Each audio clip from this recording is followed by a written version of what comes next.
Good afternoon.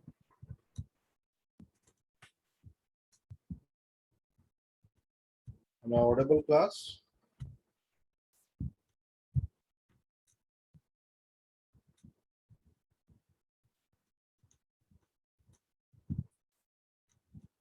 My voice is coming. Say yes or no.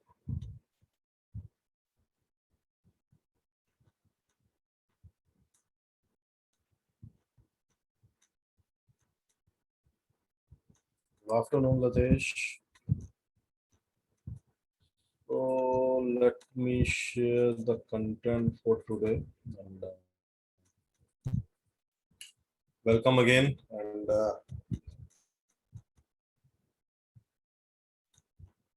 in this week or like 1 or 2 weeks, we will finish our syllabus related to the module 2. Till now, I have discussed with you TCP and UDP. Okay. And internet layer was already, or the network layer was already covered up. Okay, so from today onwards, we will start with the application layer, some of the basic protocol of the application layer. And the very first protocol that I'm going to discuss today is DNS, domain name system. Anyone having any idea about DNS? What is DNS and what is the basic purpose of the DNS? Yes, anyone?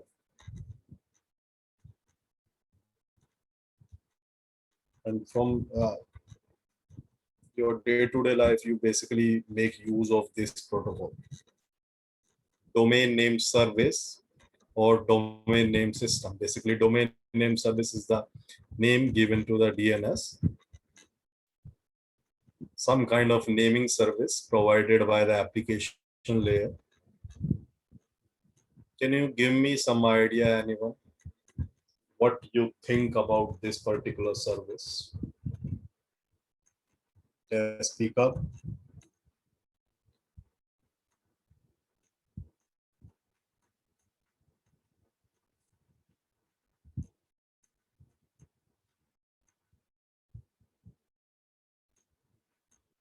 Anyone?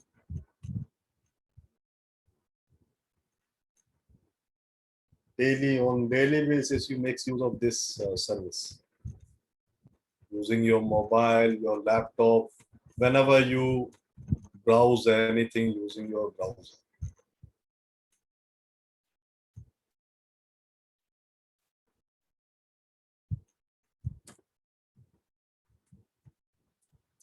See, if we talk about internet, using internet, we basically surf out different websites. And you all know these websites are basically deployed over some server, okay, that we used to call it web server. वो किसी न किसी server पर run हो रही है. Okay? If I'm hitting facebook.com, google.com, I'm hitting gmail.com, everything that I'm accessing using internet. That means I'm hitting their server, including database also. I'm hitting the server, database server. If I'm using some name, okay, accessing the server, that means you need to, whenever you want to communicate over internet, that means you need to provide the IP address. That is the logical address. आपको IP address provide करना पड़ेगा. But that is not easier for the human to remember the IP address of each and every server. अगर मैं आपसे केवल 5 website के ही IP address याद करने के लिए कहता हूँ, you are not able to remember that. हम याद नहीं रख सकते. By name we can remember. Okay, we can remember the names of like 100 to 200 websites, but by using addresses we cannot remember that. So that's why the naming concept come into picture, so that it is human readable, or like human can remember these things. But as you all know, the network layer basically works on what? IP addresses. Network layer name को नहीं जानती. Whenever I'm hitting facebook.com using my browser, तो ऐसा नहीं है कि facebook.com उसने read किया और facebook.com के सर्वर नेम पर चला गया. आपको पता ही है, basically the packets use to be transmitted using what? Network layer. And network layer only knows about what? IP addresses. So that means I need some kind of services at the higher layer, and that is basically used to convert these names, these URLs, these domain names into what? Into their respective IP addresses.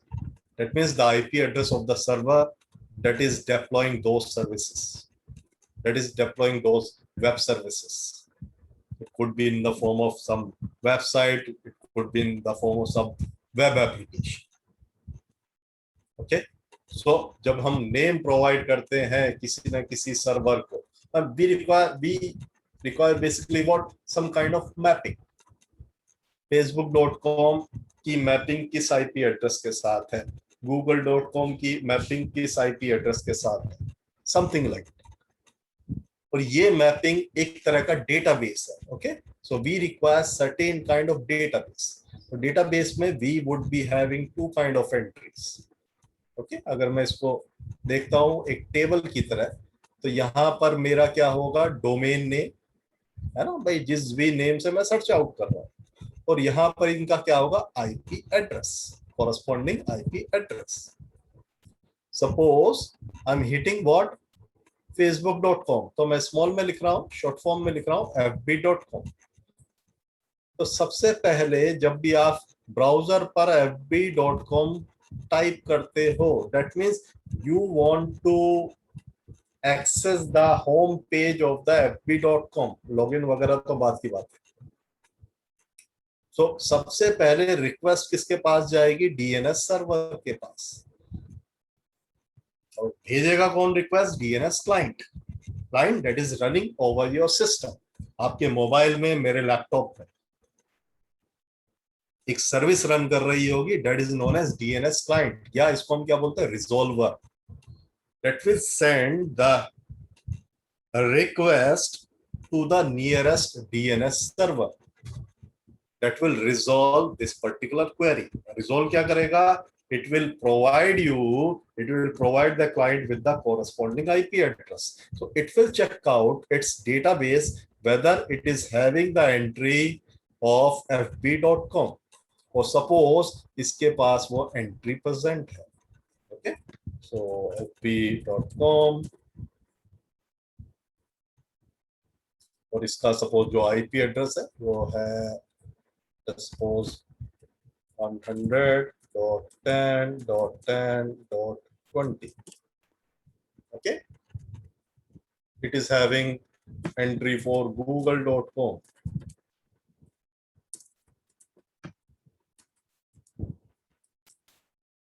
और इसका IP address suppose क्या है? 8.8.8.8. Okay, star.com. okay, और इसका IP address let us suppose 200.20.20.30. ऐसा कुछ database maintain होगा किस पर? DNS server. We are having DNS server. So request किसके पास आएगी? DNS सर्वर के पास. It will check out the corresponding entry of the domain name. और उसका IP एड्रेस क्या है? It will return the IP address to the requester. That means the DNS client. तो ये mapping, इसको हम क्या बोलते हैं? Name space, domain. So the name assigned to a machine must be unique because the addresses are unique. भाई ये सारे एड्रेस यूनिक ही तो होंगे.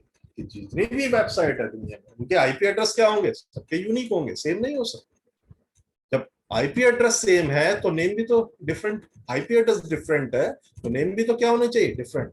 क्या कभी आपको ऐसा मिलेगा दो वेबसाइट जिसके नेम सेम होंगे, gla.ac.in? Is that possible? Is that possible class? No sir. Not possible.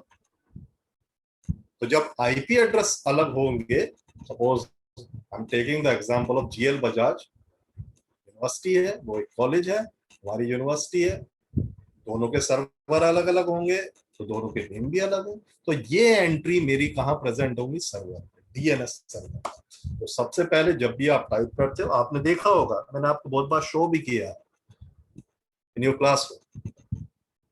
LAN setting में हम जाते हैं, वो आपसे क्या पूछता है? DNS server. Let me show you if I am able to show you the entry of that. ना, लैन की सेटिंग करते हैं, डीएनएस सर्वर की एंट्री पूछता है आईपी एड्रेस, वो मुझे प्रोवाइड करनी पड़ती है मैनुअली। इसका मतलब क्या है? डीएनएस सर्वर किसी भी ऑर्गेनाइजेशन में मेंटेन्ड होता है। कोई भी ऑर्गेनाइजेशन एक डीएनएस सर्वर क्रिएट कर सकती है, एक इंटरनल डेटाबेस क्रिएट कर सकती है। दैट मींस जो इंटरनली ट्रैफिक जाएगा ऑर्गेनाइजेशन से, सबसे पहले वो किसको हिट करता है? इंटरनल डीएनएस सर्वर को। क्या उसके पास मैपिंग अवेलेबल है या नहीं? अगर मैपिंग अवेलेबल है, वो रिजोल्व लोकली हो जाएगा।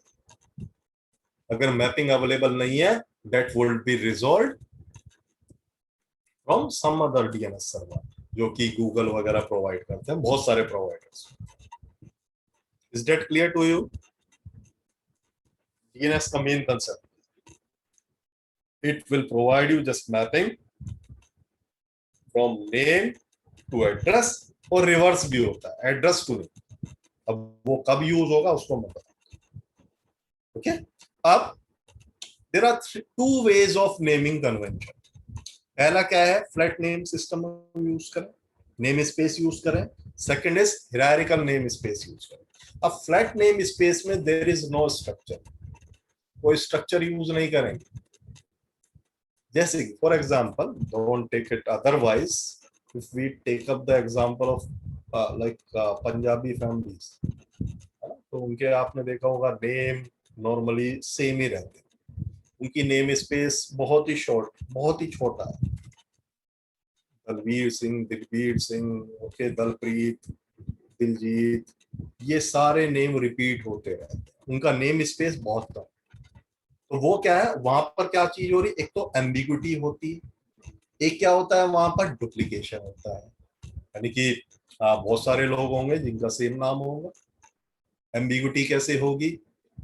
है ना, हमें कंफ्यूजन क्रिएट हो जाता है। Okay, so name flat name space हमें गारंटी नहीं करता यूनिकनेस, यानी कि रैंडमली कोई भी नेम उठा सकते हो आप नेम स्पेस में से। ओके, जैसे कि हमारे हिंदू रिलीजन में नेम स्पेस अलग टाइप के होते हैं, मुस्लिम रिलीजन में अलग टाइप के होते हैं, क्रिश्चियन में नेम स्पेस अलग टाइप के होते हैं। ओके, तो ये नेम स्पेस है, लेकिन ये जो नेम स्पेस डिफाइंड है for every religion, that is, ये गारंटी नहीं देता यूनिकनेस। बहुत सारे पर्सन है, अमित बहुत लोगों का नाम है, ओके, घनश्याम बहुत लोगों का नाम है, राम कितने लोगों का नाम है, यूनिकनेस की गारंटी नहीं दे रहा। ओके, और स्पेलिंग भी आपकी चेंज हो सकती है। ओके, बट और ये अगर मैं फ्लैट नेम को चाहता हूं यूज करना इन केस ऑफ, ठीक है, हम यहां पर डिफरेंशिएट कर लेते हैं, नेम सेम हुआ, अमित बहुत लोगों का नाम है, लेकिन हम किसके बेसिस पर डिफरेंशिएट करते हैं? Using their face. फेस के बेसिस पर हम रिकॉग्नाइज कर लेते हैं person, even though if they are having the same name. But can we use this process in case of machines? Tell me, क्या मशीन्स में यूज कर सकते हैं हम ये सेम काइंड ऑफ प्रोसेस? क्या सारी मशीन को, मान लीजिए 5-6 सर्वर्स है, सबको सेम नेम दे दूं मैं? Is that possible? No, machine तो सब एक सी होती है। Are we able to distinguish between them? No, not possible. Person में तो हम कर लेंगे उनके एट्रीब्यूट्स के बेसिस पर, बट मशीन्स पर कैसे करें? That is not possible. So we require certain namespace that guarantees the uniqueness in case of machines. और यूनिकनेस गारंटी कैसे होगी? By using some kind of structure, just like your roll number uniqueness की guarantee देता है. आपने देखा होगा, you studied DBMS, बोलते हैं प्राइमरी की यूनिकनेस की गारंटी देती है, इसलिए आईडीज असाइन की जाती है. अगर नेम के बेसिस पर प्राइमरी की बनी तो यूनिकनेस नहीं होगी. ओके, तो यहां पर भी हम एजुकेशन सिस्टम में नेम के बेसिस पर प्राइमरी की डिफाइन नहीं करते, या फिर हम सपोज डिफाइन करते कंपोजिट की, जैसे कि आपका नेम ले लिया, फादर का नेम ले लिया, या डेट ऑफ बर्थ ले ली. हो सकता है कोई ऐसा केस है तीनों सेम हो जाए 2% की, नेम भी, फादर नेम भी, डेट ऑफ बर्थ भी. या तो हम फोन नंबर लेंगे, दैट इज यूनिक, या फिर हम रोल नंबर लेंगे, that is unique. University roll number, university roll number की यूनिकनेस कैसे गारंटी होती है? या तो हम रैंडम नंबर जनरेट करें, देयर इज वन वे, है ना. तो हम रैंडम नंबर जनरेट करें, जैसे कि आधार कोई ना कोई रैंडम नंबर है, या फिर हम कोई स्ट्रक्चर फॉलो करें, उसको हम क्या बोलते हैं? Hierarchical structure. ओके, तो जैसे कि लाइक इन योर केस, अगर हम डिफाइन कर रहे हैं first 2 letter will define year, कौन से ईयर में आपने एडमिशन लिया. तो suppose someone is taking has to admission in 2020, तो हम फर्स्ट 2 लेटर क्या लिखेंगे? इस ईयर में एडमिशन लिया. देन इन व्हाट ब्रांच और course you have taken the admission, जैसे कि सीएसई के लिए. ओके, तो 2010 एक ये बन सकता है. देन हम नेक्स्ट 3 लेटर्स या नेक्स्ट 3 नंबर डिफाइन कर दें, किसके लिए? स्टूडेंट को अकॉर्डिंग टू देयर नेम. तो यानी कि सपोज मैंने डिफाइन किया 111, इसका मतलब क्या हुआ? कैसे रीड करेंगे? First 2 letter will tell me in what year student has taken the admission, hierarchy maintain हुई. नेक्स्ट 2 लेटर कौन सी ब्रांच में या किस कोर्स में एडमिशन लिया, और नेक्स्ट 3 लेटर उस कोर्स में बच्चे का नंबर क्या है अकॉर्डिंग टू अल्फाबेटिकल. तो ऐसे ही आपका रोल नंबर डिफाइन है, वो भी हिरारिकल बेसिस पर. तो यहां पर भी अगर हम हिरारिकल बेसिस पर डिफाइन करते हैं किसी नेम स्पेस को, आपने देखा हो किसी भी 2 स्टूडेंट का रोल नंबर कभी सेम नहीं है, ये हमेशा डिफरेंट है. या तो उन्होंने डिफरेंट ईयर में एडमिशन लिया होगा, या फिर उन्होंने डिफरेंट कोर्सेज में एडमिशन लिया होगा, और they are having some different order according to alphabetical order. Okay, so is that clear? Flat name space and hierarchical. So hierarchical name space guarantee करता है किस चीज की? Uniqueness. Is that clear, class? Yes or no? Yes, sir. Okay. दूसरी चीज यहाँ पर जो हम यूज करते हैं डोमेन नेम सिस्टम. अभी तो नेमिंग स्पेसेस है. ओके, अब हम बात करेंगे डोमेन सिस्टम की.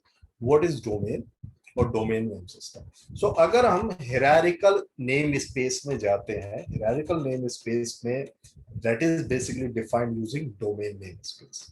So domain name space is basically hierarchical in design. The domain namespace is defined as inverted tree structure. I guess you have studied data structure. पढ़ा है सब लोगों ने? Yes or no? Or are you studying data structure? Have you studied tree? Tree पढ़ा है? Tree, binary tree. Sir, binary tree. हाँ, very good. अब binary tree की जो डेफिनेशन है, it tells that the tree which the node is having at most 2 children, ये definition है Yes. in case of binary Yes. tree. But in case of domain name system, that is not a kind of binary tree, that is a kind of tree. For tree में there is no such type of definition. A node can have at most 2 children. यहां पर किसी भी node के कितने भी children हो सकते हैं, 0 1 2 3 up to many numbers. But just like in tree in the data structure, levels होते हैं, है ना, level 0 root से start होगा, then we have level 1, level 2, level 3 up to so on. तो यहां पर जो levels जाएंगे maximum 128 levels तक जा सकते हैं in case of domain name space. We can reach up to 128 levels starting from level 0 to level 127. अब हर एक लेवल पर जो नोड होगा उसको एक लेबल असाइन होगा, ओके, उसको क्या असाइन होगा, एक लेबल असाइन होगा, just like pick up this example. आपने गेस ऑपरेटिंग सिस्टम में भी पढ़ा होगा लाइनक्स फाइल सिस्टम, पढ़ा है लाइनक्स फाइल सिस्टम, वो भी हायरार्किकल होता है ट्री की शेप, ओके। सो लाइनक्स फाइल सिस्टम पर यहाँ रूट पर क्या होता है, उसको हम सिंबलाइज करते हैं किससे, बैकस्लैश से। यहाँ पर रूट को किससे सिंबलाइज करेंगे हम, डॉट से, okay. See this, every node first level की अभी मैं बात कर रहा हूँ, every node at the first level is having some label, labeling की arpa, home, EDU, ORG, ED, okay, ZW and so. अभी इसकी डिटेल में नहीं जा। Then at the next level we have suppose this node, और इसको मैंने label दे दिया A. This node is having the label as B. This node is having the label as C. This node is having the label as D. Okay. This node is having label as E. This node is having label as F. और इसको मैं मान के चल रहा हूं that is label G. हर एक node को हम लेबल प्रोवाइड करते हैं सबसे पहले चीज, ओके। अब हर एक नोड को हर एक लेवल पर we used to provide a unique level. कोई भी नोड होगा जो भी उसके चिल्ड्रन होंगे, all the children would be having a unique label. देखो यहाँ पर A C D है ना, और इस नोड के 2 चिल्ड्रन है E एंड F, इस नोड का एक चाइल्ड है, क्या है उसका G, इस नोड का एक चाइल्ड है, उसका लेवल क्या है B। तो हमेशा ये याद रखना, किसी भी नोड के जो चिल्ड्रन होंगे सबका लेबल डिफरेंट होगा for sure, and that guarantees the uniqueness, that guarantees the uniqueness of domain name space. अब इसको हम नेम कैसे प्रोवाइड करते हैं, देखो, अगर मुझे किसी भी नोड का डोमेन नेम रीड आउट करना है, रीड आउट हम कैसे करते हैं, सबसे पहले हम पॉइंट आउट करेंगे उस नोड को, दैट मींस बी। सपोज मुझे बी को पॉइंट आउट करना, उसका डोमेन नेम मुझे फाइंड आउट करना, B, then separated by dot A, फिर हम जाएंगे पेरेंट की side, A separated by dot, then parent पर जाएंगे एरपा,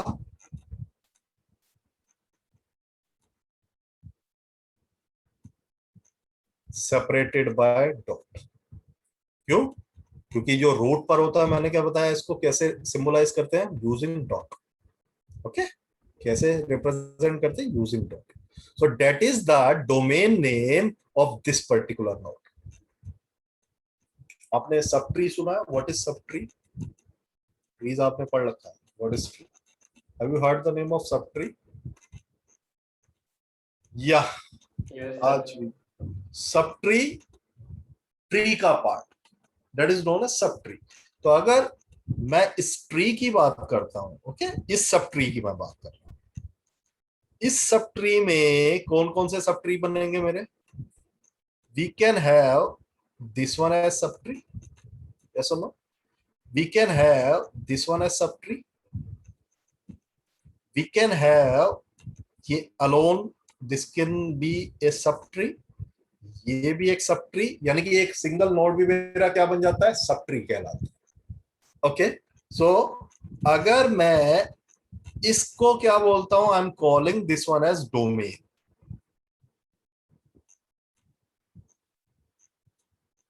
ये अथॉरिटिव बाउंड्री को डिसाइड करता है।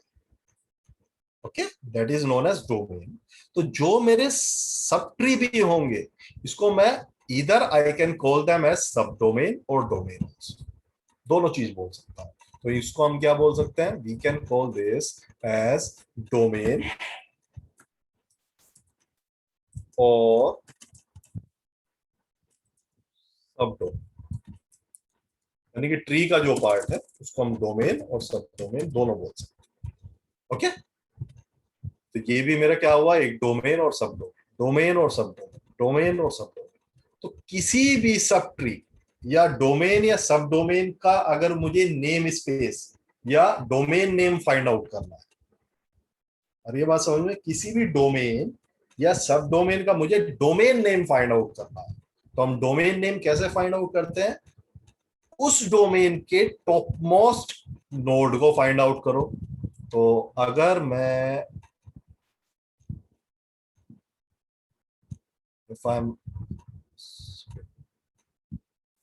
if I'm interested to know the domain name of this domain, है ना, मैं इसको डोमेन 1 बोल रहा हूँ, डोमेन 1 का डोमेन नेम क्या होगा, ये मुझे फाइंड आउट करना है। तो सबसे पहले मैं क्या फाइंड आउट करूंगा? इस डोमेन का टॉप मोस्ट नोड कौन सा है? ए, that is what? A.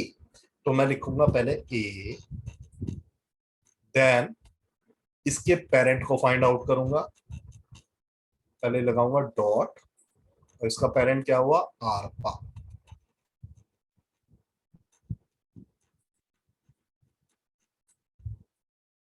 Then इसका पेरेंट क्या है? Dot root. ओके, तो ये डोमेन 1 का डोमेन नेम। अगर if I am interested to know the domain name of domain 2, बताओ जरा क्या होगा? Domain name of the domain 2, इसको आप सब डोमेन भी बोल सकते हैं, डोमेन भी बोल सकते हैं। Sir c.com dot. होम कहाँ है? नो, होम का पार्ट थोड़ी। सॉरी सॉरी सॉरी, वो arpa. C dot arpa dot, C dot आरपा।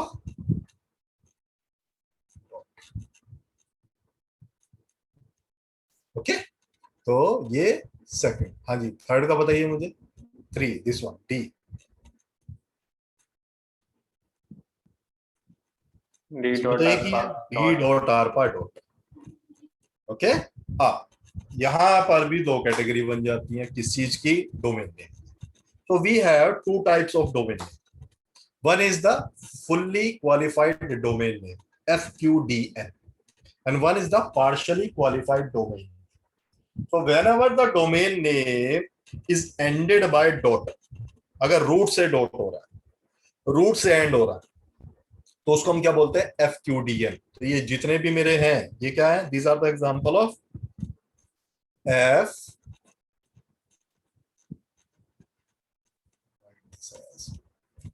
FQDN।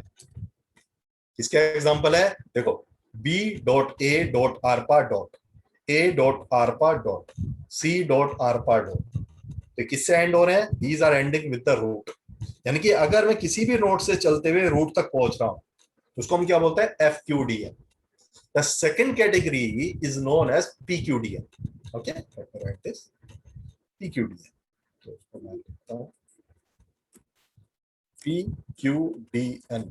तो नाम से ही आइडिया लग गया होगा आपको। PQDN क्या होना चाहिए? The domain name that is not ended by the dot, उसको हम क्या बोलते हैं? That is known as PQDN। Just like अगर मैं लिखता हूं B dot A, that is example of PQDN। या फिर A, that is the example of PQDM, okay, या ए डॉट आरपा लिख देता हूं अगर, that is the example of PQDM also. मैं रूट तक नहीं जा रहा, ओके। सी या सिंपल मैंने लिख दिया सी। So these are the example of what? PQDM, partially qualified domain में, partially qualified domain में। तो PQDM का यूज क्या हो सकता है? Can anyone tell me? PQDM का use, have you studied about absolute address and relative address in operating system?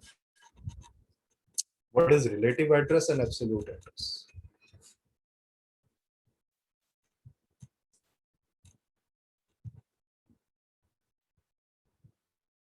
Relative address and absolute address.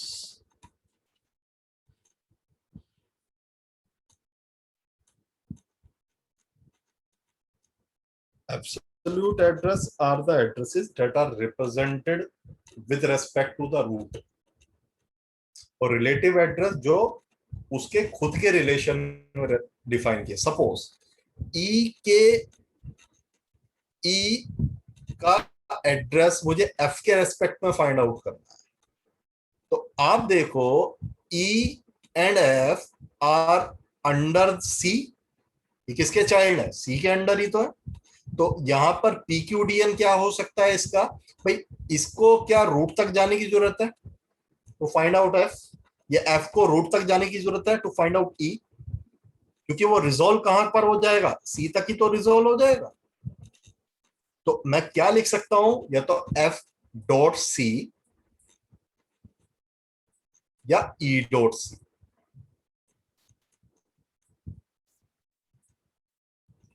I don't need to go to the root. Root तक जाने की जरूरत नहीं है। वो कहां पर रिजोल्व हो रहा है मेरा? सी पर, सी नोड पर। तो इसको हम क्या बोलते हैं? That is known as PQDM, partially qualified domain में। अगर रेजोल्यूशन मेरा ओके किसी डोमेन के टॉप मोस्ट नोड पर ही हो जाए, so I don't need to go further, मुझे इसके पेरेंट तक जाने की जरूरत नहीं है। आप इसको ध्यान रखो, किसी भी डोमेन का टॉप मोस्ट नोड क्या होता है? एक तरह का सर्वर, और ये सर्वर क्या करता है? जो भी अंडरलाइन नोड्स होंगे सबकी इंफॉर्मेशन गैदर करता है, या सबकी इंफॉर्मेशन को स्टोर करता है। तो आप ये देखो, सी जो नोड है मेरा, सी नोड के अंदर ई की भी इंफॉर्मेशन होगी, एफ की भी होगी और जी की भी होगी, या फिर सी के अंदर ई और एफ की होगी और ई के अंदर किसकी इंफॉर्मेशन होगी? जी की। ओके, ये चीज है समझ में PQDM। तो मुझे हायर लेवल पर जाने की क्या जरूरत है? क्योंकि मेरा रेजोल्यूशन कहां पर हो जाएगा? सी पर। So I don't need to go further, मुझे रूट तक जाने की जरूरत नहीं है। बट अगर F wants to know the information about suppose I, और I ये नोड है, तो मुझे कहां तक जाना पड़ेगा? आप बताओ। If the F wants to know the information about I, क्या I और F के पेरेंट सेम है कोई?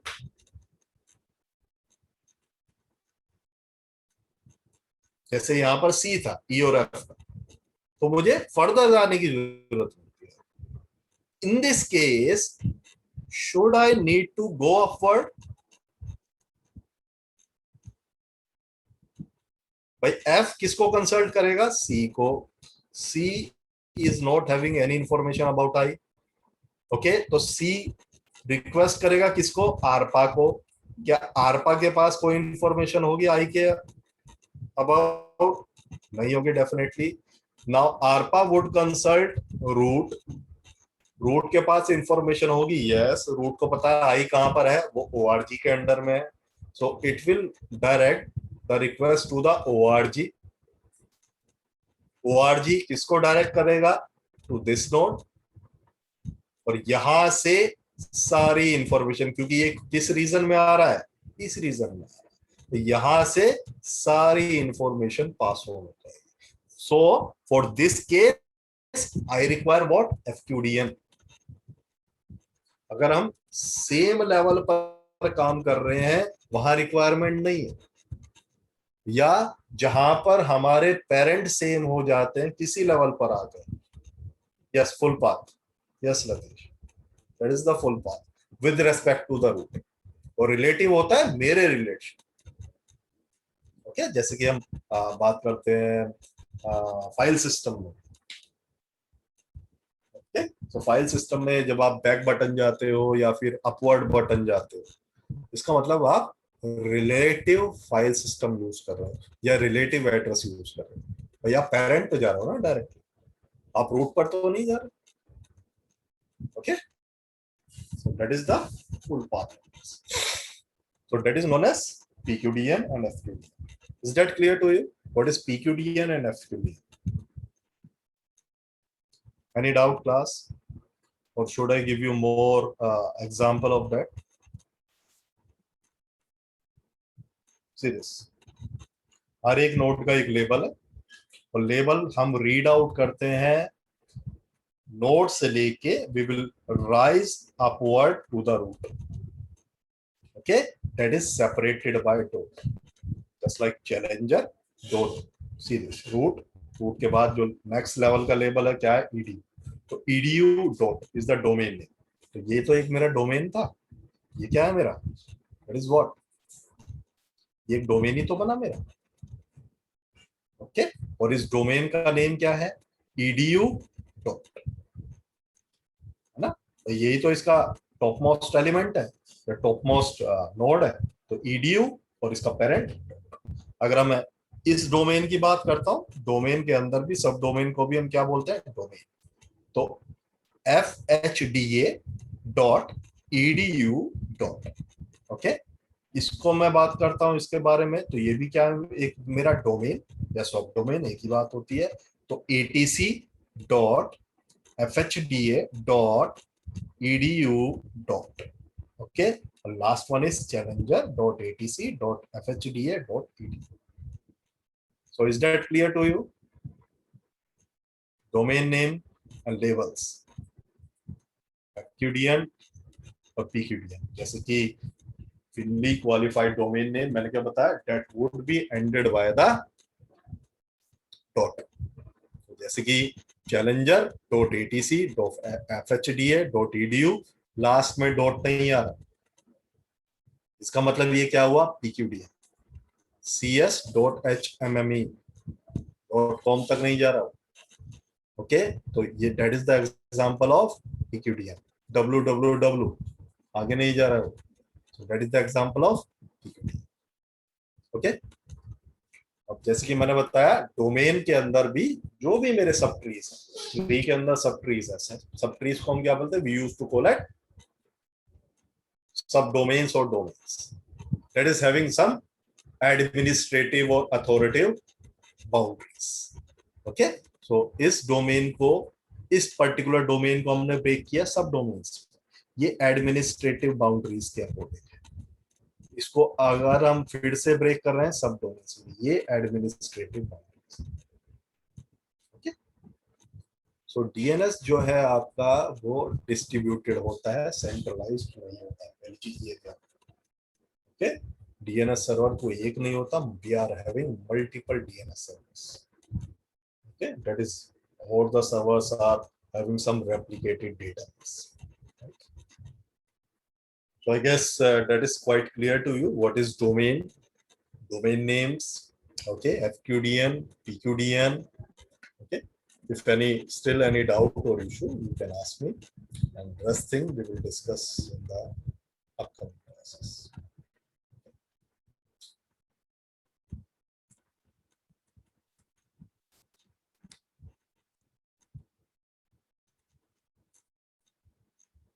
Still any doubt or issue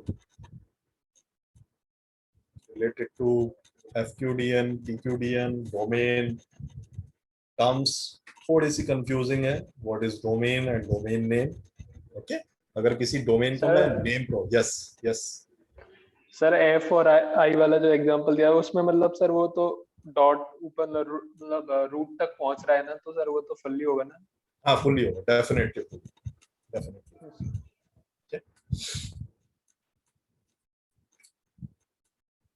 so I'm ending now. Rest thing we will discuss in the upcoming classes. Thank you so much.